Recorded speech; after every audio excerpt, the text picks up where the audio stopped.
On n'oublie jamais rien, on vit avec, m'a-t-on dit. Et puis, qu'est-ce la tristesse? Un état d'âme, dit un état émotionnel, décrivant un ressenti négatif, agressif, qui agit sur le corps et le cœur humain, le poussant à devenir limite dépressif. Elle apparaît quand nous sommes seuls et démunis, détruits, quand on doit faire un choix, quand on ne comprend pas la personne en face de soi, quand on attend des choses qui ne se manifestent pas, quand on perd la foi, quand on perd un être cher, quand on a une peine de cœur, un chagrin d'amour, quand on veut plus voir le jour.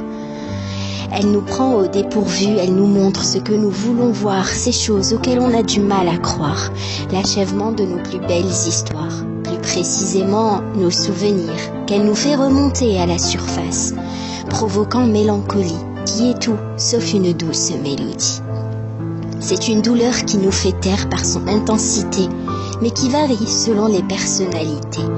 Parfois les mots du cœur suffisent à taire les mots de l'âme. Du silence on peut crier, hurler intérieurement l'envie du terme de ces chuchotements. Elle nous chuchote nos pires cauchemars ainsi qu'elle nous rappelle nos erreurs et nos échecs, nos douleurs les plus profondes, celles qui créent nos sanglots, nos cris et surtout le désespoir dont on ne voit plus la fin. Fin d'amour ou de bonheur. Le temps d'un instant, elle brise le moindre espoir ou rêve qui pouvait encore persister. Cette sensation que l'on nous tord le ventre, que l'on nous marche sur le cœur et puis les rêves, que l'on est soudainement devenu muet, mais certainement pas sourd. Elle nous envahit et nous sommes confrontés à nous-mêmes et aux épreuves qui nous infligent le parcours que nous avons pu choisir. La tristesse est la vision que l'on donne à un fait que l'on ne peut pas contrôler, mais aussi à l'importance que nous lui accordons. Toute main tendue durant cette souffrance devient importante. Toute petite attention que l'on nous prête devient vitale. Chaque petit espoir que l'on nous crie au fond de ce sombre couloir devient un cri d'espoir. Chaque parole réconfortante devient une symphonie composée pour adoucir nos mots. Et puis, là, il ne reste plus qu'à nous rendre compte de l'importance de notre vie.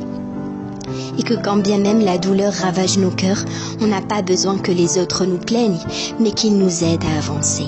Car même si on a beau se le cacher, on a tous besoin de quelqu'un sur qui compter. Nos douleurs n'étaient peut-être pas à hauteur du même mal-être, mais elles étaient semblables. Toi, petit espoir à l'apparence dure et à la carrure d'une armure. Je ne sais pas si ma douleur a pu te mettre à l'aise afin que tu puisses te confier. Mais tu l'as fait, une épaule sur laquelle se reposer. Tu l'as bien deviné, la tienne m'a été d'un très grand appui. Un petit bout de bonheur, un rayon de soleil qui ne m'a pas aveuglé, mais bien au contraire, qui m'a gentiment et tendrement éclairé. Des idées assez idéalistes me turlupinaient. Pensant être la seule à toujours vouloir tout bien faire, je t'ai rencontré. Et là j'ai compris et j'ai pu donner un sens à ce qui m'arrivait. Sans que tu le saches, le hasard t'a poussé à mes côtés. Il t'a gentiment déposé devant l'entrée de mon mal-être. Petit malin que tu es, tu as pu y accéder et peut-être quand même y remédier. Tu es quelqu'un de pur, de vrai, de sensé. Ta sensibilité cachée au fond de ta fierté et de ta force a su me faire paraître que tu étais doté d'une extrême douceur. La grandeur de ton cœur m'a permis de pouvoir te faire une place au creux de ma vie, au centre de mon cœur. Je ne te remercierai jamais assez de tout ce que tu as fait pour moi sans jamais t'en rendre compte. Et c'est fou. Non, ce n'est pas faux ce qu'on dit, car derrière toute peur se cache le bonheur.